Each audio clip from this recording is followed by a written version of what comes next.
বললাম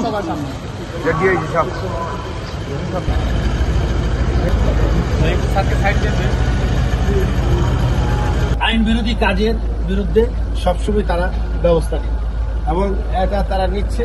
তারপরে আমি বলবো, যদি কখনো আপনারা কোথাও দেখেন এই ধরনের তথ্য আমাদেরকে জানান, সুনির্দিষ্ট তথ্যের ভিত্তিতে অবশ্যই আমরা ব্যবস্থা নিব। এবং যদি কেউ ব্যবস্থা নিতে দ্বিধাগ্রস্ত থাকে, কেউ কুণ্ঠিত হয়, তার বিরুদ্ধে আমরা ব্যবস্থা কর্মকাণ্ডের সাথে পুলিশের কেউ যদি কোনো দায়িত্বের গাফিলতি পাই তাদেরকেও কিন্তু আমরা আমাদের আইনের আওতায়, আমাদের বিধির আওতায় আমরা নিয়ে আসি এবং তাদের রিওয়ার্ড অ্যান্ড এই পানিশমেন্ট এই দুইটার মাধ্যমে কিন্তু আমরা আমাদের কার্যক্রম করি। 2,13,000 লোকের ফোর্স আমরা সবাইকে নিয়ে আমরা দায়িত্ব পালন করছি। আমি আশা করি, আমি বিশ্বাস করি যে মানুষের আস্থা, ভালোবাসা এবং সমর্থন নিয়েই আমরা দায়িত্ব পালন করছি। আপনি কাউকে রিচ করতে পারছেন না, ইজি রাস্তা 999-এ ভোট করেন।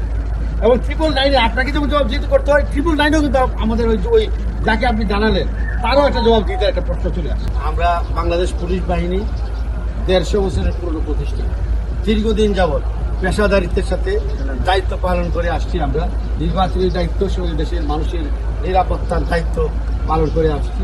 এবং আমরা আমি তো বলেছি, আমাদের জনবল, লজিস্টিক, ইকুইপমেন্ট, সক্ষমতা, প্রশিক্ষণ সবকিছু আছে। যে কোনো ধরনের এই নির্বাচন সহ যে কোনো ধরনের চ্যালেঞ্জ মোকাবেলা আমরা পেশাদারিত্বের সাথে করতে পারবো বলে আমি বিশ্বাস করি। সেই আস্থা এই সুনামগঞ্জে যারা দায়িত্ব পালন করছে তাদের প্রতি আমার আছে এবং তারা তাদের দায়িত্ব যথাযথভাবে ইতিপূর্বে পালন করে এটার প্রমাণ দিয়েছে এবং আগামীতেও সফলভাবে দায়িত্ব পালন করতে পারবে এবং আমরা করবো। আমরা সকলে মিলে এটার জন্য প্রস্তুত আছি। তাদেরকে এই সুনামগঞ্জের পুলিশ যেভাবে দায়িত্ব পালন করবে, সুনামগঞ্জে কিন্তু আমরা আরও বিভিন্ন জায়গা থেকে পুলিশ ফোর্স আসবে এবং তারাও দায়িত্ব পালন করবে। আপনারা অবশ্যই পুলিশ নয়, এখানে র্যাপিড অ্যাকশন ব্যাটালিয়ান, অন্যান্য গোয়েন্দা সংস্থা, প্রশাসন, জনপ্রতিনিধি সকলের সহযোগিতা আমরা পেয়ে থাকি। সর্বোপরি আপনারা জানেন যে আজকে এখানে একটা 4তলা ভবনে আমাদের ডরমিটরি স্টুডিও অ্যাপার্টমেন্ট উদ্বোধন করা হয়েছে।